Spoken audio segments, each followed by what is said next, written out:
अस्सलाम वालेकुम नाज़रीन, मैं हूं शनीला अमार और मेरे साथ मौजूद है ज़हीर अहमद और आप देख रहे हैं हमारा प्रोग्राम टाकरा। सबसे पहले चैनल को सब्सक्राइब कीजिएगा, बेल आइकन के बटन को प्रेस कीजिएगा, वीडियो को लाइक और शेयर करना मत भूलिएगा। आज हम बात कर लेते हैं जी, बड़ी डेवलपमेंट हो रही है और वो डेवलपमेंट ये हो रही है कि इस्तीफ़े भी आ रहे हैं। डेवलपमेंट ये हो रही है कि एहतसाब के नारे भी लग रहे हैं। ये है कि कल हो सकता है कोई बरी हो जाए 190 मिलियन पाउंड से और कोई रिलीफ मिल जाए पीटीआई को। और उसके अलावा मुज़ाकरात की बात जो है वही चल रही है। तो हम और बलूचिस्तान की सूरत हाल को लेके, खैबर पख्तूनख्वा की सूरत हाल को लेके मौलाना बड़े परेशान हैं और अमीन गंडापुर के ऊपर बड़ी मुश्किलात आ गई हैं। सारा कुछ इस वीडियो के अंदर होगा, बस आपने आखिर तक वीडियो को ज़रूर देखना है। अस्सलाम वालेकुम ज़हीर, कैसे हैं? अच्छा ज़हीर, अली अमीन गंडापुर उनकी नाकाबिले ज़मानत जो है वारंट गिरफ्तारी जारी हो गई, कोई शराब के ऊपर, बारूद, असला उसला, इस सबको। अच्छा, ये सारे मामला उस पर चल रहे हैं। उसके अलावा फैसल करीम कुंडी ने भी कह दिया कि भाई मैं तो बुला रहा हूँ इजलास, और ज़ाहिर है गवर्नर इजलास कॉल कर सकता है और उसमें तहरीक अदम एतमाद, जो एतमाद का वोट लेने के लिए मैं कहूँगा, और गवर्नर का इख्तियार है। गवर्नर कह सकता है वज़ीर आला को एतमाद का वोट लें। अभी तक बहरहाल जो भी हम देखें, जिस तरह भी शोर पड़ता रहा है, हमें पीटीआई को लोग टूटते हुए नज़र नहीं आए हैं। ठीक है, कोई एक दो आज़ाद उम्मीदवार थी और फैसल करीम वाडा ने कहा था कि मंडियाँ लगेंगी, लेकिन कोई मंडियाँ नहीं लगी हैं। कोई एक कौमी असम्बली से गया, कोई एक आध पंजाब असम्बली से आज़ाद गया। उसके बाद खैबर पख्तूनख्वा में भी इख्तलाफात नज़र आए हैं। ये शकील खान जिसने जाके करप्शन का कहा था तो उसको पार्टी से निकाला गया, आतिफ खान को निकाला गया। मतलब पीटीआई खुद ही कर रही है जो कर रही है। एज सच हुकूमत ने या खैबर पख्तूनख्वा में जो अपोजिशन है उन्होंने कोई जोर लगा के बंदे नहीं तोड़े। तो अब अली अमीन गंडापुर जो है, अगर उसको कहा जाता है कि एतमाद का वोट लें और वो जाके एतमाद का वोट लेता, तो आपको क्या लग रहा है कोई ऐसी आवाज़ें, कोई ग्रुपिंग नज़र आएगी? क्योंकि अलीमा खान भी गई, लोगों ने बड़े वो किए, बाद में लोगों ने कहा कि अलीमा खान ने भी टोपी ड्रामा ही किया था, एवं अपने वर्करों को हौसला तसल्ली देने, असल में है भी वो अमीन गंडापुर के साथ। लेकिन अमीर गंडापुर के बारे में अगर आपको याद हो तो आज एक वीडियो भी आई है शेर अफजल मरवत की, उसने बड़ी गालियाँ निकाली हैं उमर अयूब को, इसको कि ये एक जलसा नहीं कर सकते। और अमीन गंडापुर के ऊपर भी उसको बड़ा गुस्सा था अलीमा खान को, कि कह रही थी कि जलसा नहीं करते, आप छुड़ा नहीं सकते। आपको क्या लगता है? बहुत शुक्रिया शनीला। एक तो 6 महीने हो गए या 7 महीने, फरवरी से लेकर अगर मार्च से भी लगाएं तो अली अमीन गंडापुर सब जो खबरों में रहते हैं। एक दिन उनसे ज़्यादा करप्ट, उनसे ज़्यादा गद्दार बंदा नज़र नहीं आ रहा होता, अगले दिन वो तीनों जो वज़ीर आला हैं उनके साथ, वज़ीर आज़म के साथ मीटिंग कर रहे होते हैं, फिर सब गुडी गुडी हो जाता है। हुकूमत के लोग शाम को तारीफ़ें कर रहे होते हैं कि अली अमीन गंडापुर सब तो हमारे साथ हैं, उन्होंने तो किसी चीज़ पर मुखालफत नहीं की, उन्होंने फ़लानी चीज़ भी नहीं पूछी थी। एक चल रहा है सिलसिला। जहाँ तक देखें, जो गवर्नर है केपी, उनकी मौलाना फजल रहमान की, और आपको पता है अली अमीन गंडापुर की जो होम कॉन्स्टिट्यूंसी है वो सेम एक ही है। ठीक है, उनकी एक ज़ाती भी है, पार्टी लाइन तो अपनी जगह पे फैसल करीम कुंडी साहब की ज़ाती भी है, और फिर इन दोनों के दरमियान तड़ियाँ, और ये बिल्कुल उसी तरह जिस तरह आपको याद होगा सुलेमान तासीर और शहबाज शरीफ के दरमियान चलता था। जो अली अमीन गंडापुर साहब हैं, जो ये एतमाद के वोट के हवाले से बात कर रहे हैं, मैं आपस की ग्रुपिंग पे बाद में आता हूँ कितना असर पड़ेगा। जो एतमाद के वोट की बात कर रहे हैं, वो अगर थिन मेजॉरिटी हो ना शनीला, जिसमें कहते हैं कि ये इतना सा इतना थोड़ा सा उधर घुमाएंगे तो वो कामयाब हो जाएगी, ये तड़ियाँ होती हैं। ज़ाहिर है वो गवर्नर है, उनका इख्तियार है, वो इजलास बुला सकता है, वो एतमाद का वोट लेने का भी कह सकता है, उसने कुछ ना कुछ करना है। रह गई बात इस चीज़ की कि एतमाद के वोट में अदम एतमाद हो जाएगा उनके खिलाफ, ये मुझे नज़र नहीं आता, क्योंकि वो 2/3 मेजॉरिटी के साथ बैठे हुए। आपस की ग्रुपिंग आप निकाल के देखें, आतिफ खान जो है और शहराम तरकई, ये परवेज़ खटक के भी खिलाफ थे, लेकिन इन्होंने बात कभी भी पार्टी नहीं छोड़ी। और अमूमी तौर पर पूरे पाकिस्तान में, जिस तरह आपने भी कहा कि कोई उस तरह से मंडियाँ नहीं लगी, लेकिन खुसूसी तौर पे केपी में तो बंदा सोच भी नहीं सकता। अब क्या हशर हुआ है, रिटायरमेंट लेनी पड़ेगी एक, खैर वो तो उन्होंने ली थी तरीन ने, लेकिन परवेज़ खटक साहब किधर है? इमरान खान साहब को जो बंदे केपी में छोड़ के जाएंगे, उनकी कहाँ पे जगह बनेगी? इख्तलाफ चल रहे हैं, इसमें कोई शक नहीं है, लेकिन इन इख्तलाफ का नतीजा इस तरह नहीं निकल रहा कि वो जनाब पार्टी छोड़ के चले जाए। अच्छा ज़हीर, मैं खैबर पख्तूनख्वा के सहाफ़ियों से बात करती हूँ तो वो मुझे ये बात ज़रूर कहते हैं कि लोग इमरान खान के साथ हैं, लेकिन इस हुकूमत से मायूस हो चुके हैं, यानी कि केपी की हुकूमत से। उनको गवर्नेंस के बड़े इनके साथ इशू है, उनको करप्शन के बड़े इनके साथ इशू है। वो कह रहे हैं कि मुल्क में नहीं, सूबे में लॉ एंड ऑर्डर के हालात बड़े ख़राब है, तो अवाम उनके साथ वो नहीं है। दूसरे एक सिनेरियो में आपके सामने ये भी रख रही हूँ कि देखें, जो मखसूस नशिस्तों वाला फैसला आया ना, उसके बाद कुछ लोगों को तो इलेक्शन कमीशन ने मान लिया कि ये पीटीआई के, जो एक इतनी बड़ी तादाद खैबर पख्तूनख्वा में आज़ाद होगी, उनके ऊपर तो वो डिफेक्शन का कानून भी नहीं लगता। अगर वो निकल के उसको अली अमीन गंडापुर को वोट नहीं डालते तो फ्लोर क्रॉसिंग वाला उनके ऊपर लगता नहीं कि वो नाअहल भी हो जाएंगे और उनको अपनी सीट भी छोड़नी पड़ेगी। दूसरी साइड नहीं आती है, लेकिन हो सकता है कि पीटीआई के अंदर से कोई तब्दीली आ जाए, कोई एक ग्रुप बनाओ जो चाहे कि हमारी हुकूमत आ जाए, तो वो आज़ाद ग्रुप अगर नहीं उसको डालता, कोई 40-50 बंदों का वो बन जाता है। और 110 की में हमें असेंबली है तो आपको तकरीबन 55 या 56 वोट चाहिए। तो वो जो एक आज़ाद उम्मीदवार जो वो है एक बड़ा ग्रुप, अगर वोट नहीं डालेगा, उन पर कोई कानून भी अप्लाई नहीं होगा, उसका ख़तरा तो हो सकता है कि आपको वो भी नहीं लगता। नहीं देखिए शीला, इसमें दो चीज़ें, वो जो फैसल वाडा ने बात की थी ना मंडियाँ लगेंगी बाद में, वो खैर पूरे पाकिस्तान के हवाले से थी या पंजाब के हवाले से भी थी, वो बिल्कुल ठीक है अपनी जगह पे। अब जो बंदा नहीं लगी जो बंदा वोट लेके आता ना शनीला, इनमें से ज़्यादातर लोग ऐसे हैं जिन्होंने आखिरी दिन अपने कागजात नामजदगी जमा करवाए थे, जिनके इंतखाबी निशान का भी पता नहीं था, जिनको कोई महल्ले में भी नहीं जानता था। वो जिस तरीके से जीत के आए वो सिर्फ और सिर्फ इमरान खान का नाम है। केपी के अंदर कोई बेवकूफ़ ही होगा और नोइंगली कि जिस वक्त सिंध में मंडी लगी थी आगे, सिंध के स्वाय नूर आलम से मुझे बताएं राजा रियाज हार गया, सारे हार गए, उनका अंजाम भी वो देख चुके हैं।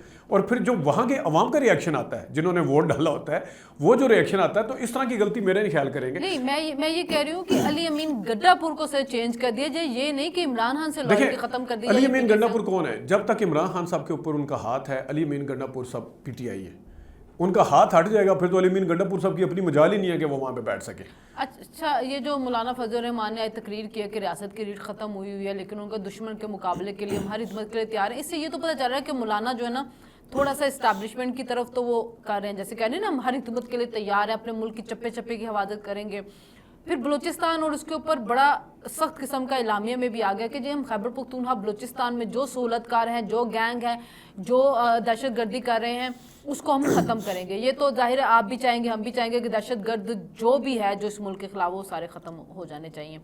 तो मौलाना फजल रहमान जो हैं वो बार बार इस चीज़ के ऊपर इरादा करते, अगर वो बार बार खैबर पख्तूनख्वा का कहते तो इसका मतलब फिर वही अदम एतमाद आ जाता है अली अमीन गंडापुर के ऊपर कि वो वज़ीर आला हो के वहाँ पे कुछ कंट्रोल नहीं करने पाएगा। एक जज भी अगवा हो जाता है वहाँ पे आराम से, तावान भी लिए जा रहे हैं, और डेरा इस्माइल खान जो उसका अपना हल्का, वहाँ कहते रात को जी तालिबान का जो है कब्जा हो जाता है। तो अली अमीन के ऊपर ये भी चार्जशीट बहुत ज़्यादा है। नहीं शलीला, इसमें दो चीज़ें देखें, उन्होंने सिर्फ केपी का नाम नहीं लिया, उन्होंने बलूचिस्तान का नाम लिया। अब क्या बलूचिस्तान में इमरान खान की हुकूमत है?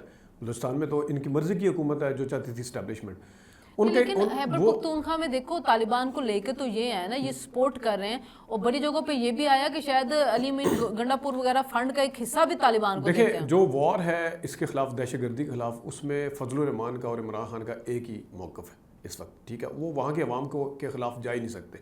दहशतगर्दी के खिलाफ जो मौलाना फजल रहमान साहब ने ग्रे एरिया में खेल रहे हैं अभी भी।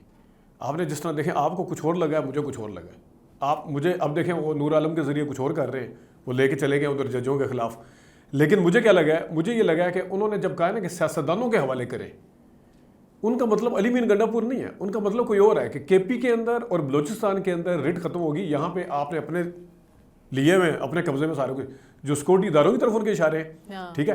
तो उन्होंने कहा है कि ये सियासतदानों के हवाले करें, ये उन्होंने एग्जैक्टली आज कहा है कि ये हाँ करनी चाहिए, बिल्कुल फेयर एनफ। लेकिन मेरा ख्याल में मौलाना फजल रहमान साहब जो है ना, वो खुल के एकदम उस वक्त तक किसी को भी साथ नहीं देंगे जब तक उन्हें कुछ श्योरिटी ना दे दी जाए कि उनको क्या दिया जा रहा है। अच्छा, दूसरा ये भी देखो ना कि बिल पास हो गया है दोहरी शहरियत का, कि जजिस की नहीं हो सकती, ब्यूरोक्रेट्स की नहीं हो सकती, तौहीन अदालत का कानून भी ख़त्म कर दिया।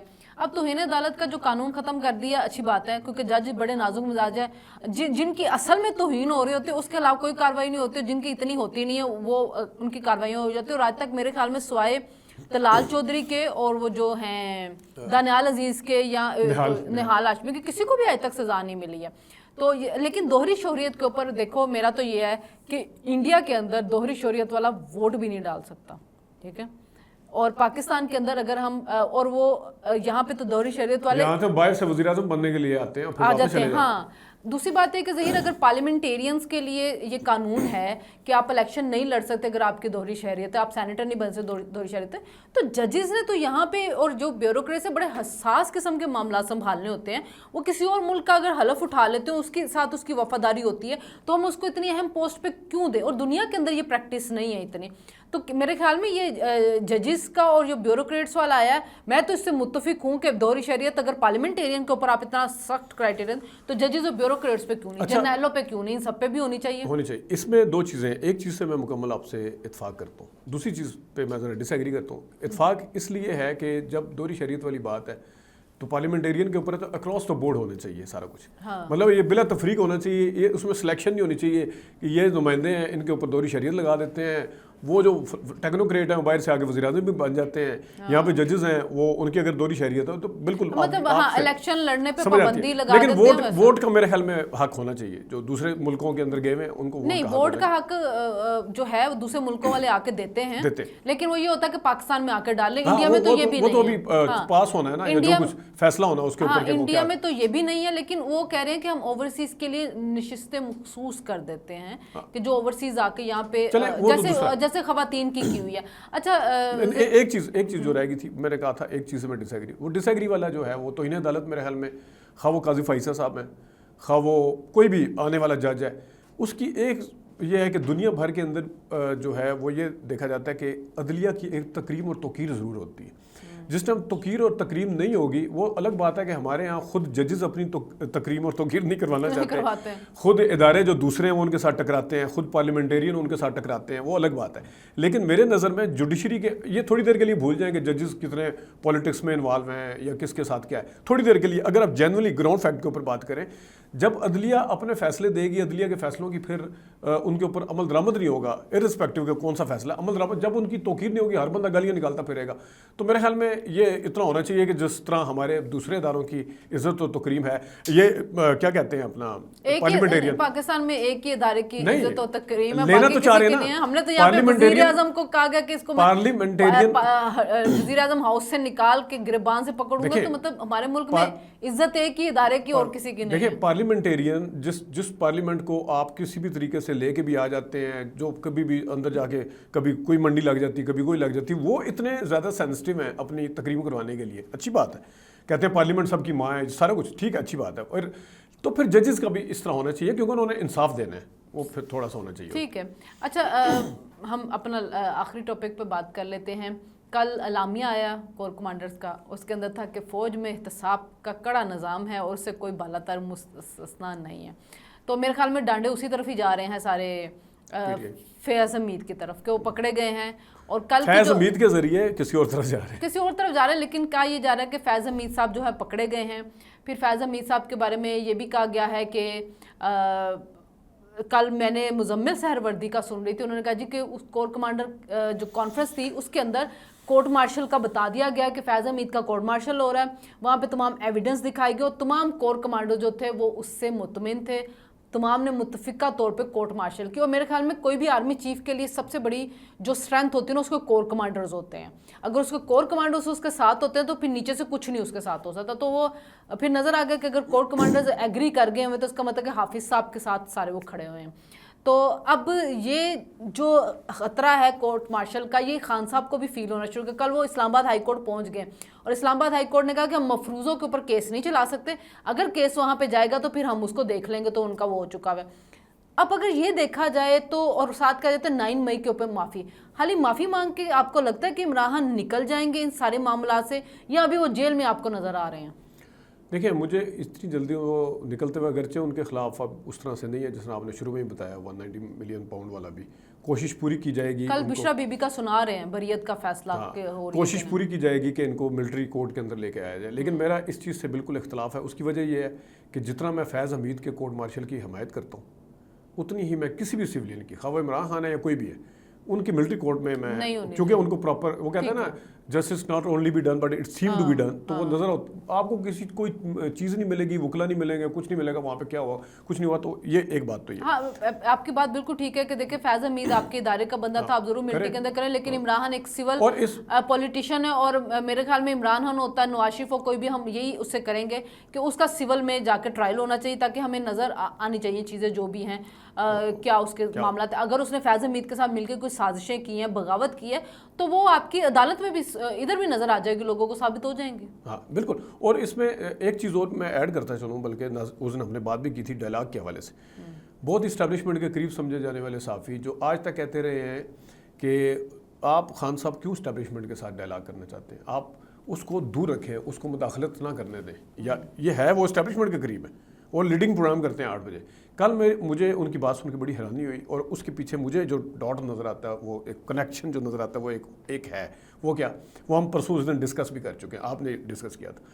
انہوں نے کہا، یہ کہتے تھے ہمیشہ کہ آپ ان کو مداخلت کا کیوں کہتے ہیں. کل انہوں نے کہا ہے وہ حکومت کے پاس ہے کیا جو کچھ کر رہے ہیں اسٹیبلشمنٹ کے اور عمران خان کے درمیان. میں سن کے ایک دفعہ حیران ہو گیا. اور آپ کو یاد ہے جو ہفتے والے دن نواز شریف صاحب نے بات کی تھی کہ ڈائلاگ ہونا چاہیے، میرے خیال میں کہیں نہ کہیں یہ جو نواز شریف کا نام لے کے ڈائلاگ کی جو بات کی گئی ہے، یہ کہیں نہ کہیں کھٹکی ہے زور سے. اور پرسوں آپ کو یاد ہوگا ہم نے اس چیز کے اوپر ذکر بھی کیا تھا کہ اگر یہ بیٹھ گئے تو پھر ہمارا رول تھا. ٹھیک اور ہے، میرے تو خیال میں وہ جو ادھر والے ہیں وہ نواز شریف کی اس بات سے ڈر گئے، کیونکہ میں نے اس دن بھی کہا تھا کہ نواز شریف کہیں نہ کہیں جا کے نا اس چیز کے اوپر ہونا شروع ہو جاتے ہوتے ہیں کہ اپنے ختم کرو اختلافات اور کہیں مل جائیں تاکہ اسٹرانگ ہو جائیں. کیونکہ یہ ان یوزل ہے کہ ایک بندہ 2 سال سے عمران خان صاحب کو کہہ رہا ہے کہ آپ جس اسٹیبلشمنٹ کے خلاف جنگ کر رہے تھے ان سے ڈائلاگ کرنا چاہتے ہیں، آپ ان کو دور رکھیں، ان کا تو مداخلت نہیں، ان کا لینا دینا کیا. اب وہی صافی ایک دم اتنی بڑی یو ٹرن شفٹ کیسے لے سکتا ہے، مجھے بتائیں. یہ شفٹیں میرے خیال میں نواز شریف کے بیان کے بعد آنی شروع ہو گئی ہیں، اور کہیں سے کسی میسیج دیا جا رہا ہے نواز شریف صاحب کو کہ بھائی ہم ہی ہیں، آپ کے ڈائلاگ کی بات سے کچھ فرق نہیں پڑنے والا. تو چلیں جی، پاکستان کے صورتحال تو اسی طرح رہے گی، روز ہی ہوتا ہے. کل دیکھتے ہیں بشا بی بی کو جو بریت کا فیصلہ سنایا جائے گا، ان کو بری کیا جاتا ہے 190 ملین پاؤنڈ سے کریں. اگر بشا بی بی کو نہیں بری کیا جائے گا تو پھر عمران خان صاحب کے لیے بھی حالات بڑے خراب ہیں. اور اگر عمران خان صاحب کو بشا بی بی کو کر دیا گا تو شاید پھر عمران خان صاحب کے لیے بھی کچھ اس میں آسانی ہو جائے. یہ تو کل فیصلے کے بعد پتہ چلے گا. جو فیصلہ آئے گا ہم آپ کے سامنے ضرور اس کو لے کر ڈسکس کریں گے. چینل کو سبسکرائب کیجیے گا، ویڈیو کو لائک اور شیئر کرنا مت بھولیے گا، اور ہمیں اجازت دیجیے گا. اللہ حافظ.